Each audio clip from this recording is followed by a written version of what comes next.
Friday, March 13th, 2020. I had to pack my bags from my dorm and head back home to my family. What I didn't know then was this wasn't no 2-week vacation, but the world was getting ready to lock down and go on strict quarantine. COVID-19 was on a killing spree, still is, and it's taken the lives of many. And if you haven't lost your life yet, you probably know someone that has. And those that are still alive have actually found that they've taken their whole life and brought it into devices in their quarantine bedrooms, because the lives we used to live previous to this year has ceased to exist. Well, until further notice. Hearts have been broken, jobs have been lost, lives have been taken. I feel like we're counting the cost. And with nothing else to do, we find ourselves scrolling hours upon hours on different media that has our minds working overtime. And with no breaks, it gets depressed. No wonder the suicide rates have progressed. And I can attest, some people have actually come to me expressing their distress. If only they went to the one that can give them true rest. You scroll again, pass by breaking news after breaking news. Another senseless killing, another graphic shooting. And on May 25th, the words, "I can't breathe," were echoing in the minds of those that were viewing. This is 2020. Turn on the TV, an explosion on Channel 5. Oh, that famous celebrity just died. Are murder hornets still a thing? Divisions everywhere, even leading up to the presidential election. Those that are on the left and those that are on the right. And I'm still trying to figure out if I can be ambidextrous in this matter. That was a joke for those that didn't know, until I start getting people come for my throat. So what's the biggest problem in 2020? I'm gonna tell you right now, none of the things I just said were the biggest, but mere symptoms. The biggest problem in 2020 is sin, because every one of us is a victim. Maybe you're just like me, pointing the finger at this person and at that person, and look what that person is doing and what this person is doing. But when will we all, and I'll start it off, point the finger back at ourselves and see that we've all had a part in bringing pain in this world? Like, how about I just blast your thoughts up on a wall so the whole world can see? That's crazy. How you wanted to beat up that person and you wanted to do what with that other person? Maybe you're even seeing biases you didn't even know you had. But what if I told you there's a being out there that's able to see all of that and much more? And that being is God. He's able to see deep down to our very thoughts, intentions, and hidden sins.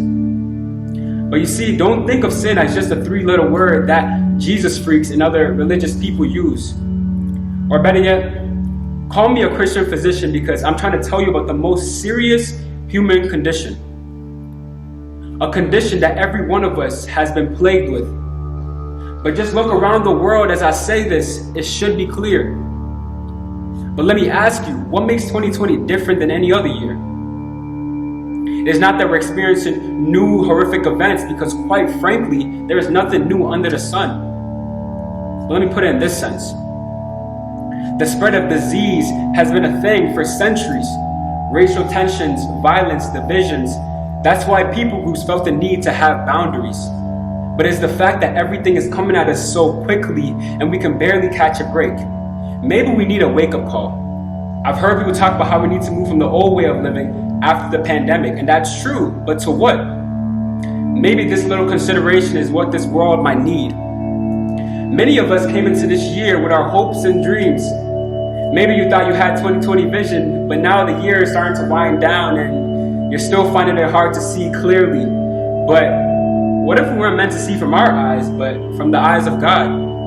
We will start to understand things from a divine perspective, a perspective that comes from above. We would see that this year was tough, of course, but we weren't meant to rely on ourselves, but in God, whose ways are higher than our ways and thoughts are higher than our thoughts. When we rely on ourselves, it leads to destruction.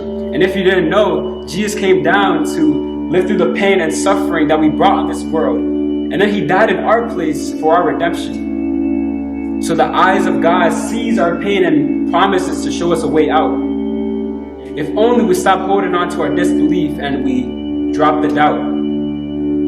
We all want to see justice done and peace brought into this world. And through the eyes of God, we see that true justice and peace is found in Jesus, the Prince of Peace, and those that walk with him. So even when we can't understand everything that went wrong this year, we can still look up at the promise of God's kingdom to those that follow him. But just to let you know, God still sees us. And He gave us Jesus, who can help those that come to Him and trust. So even when you felt brokenhearted and lost, just know that God's grace is sufficient for you. His justice will prevail, and hope is always in the cross.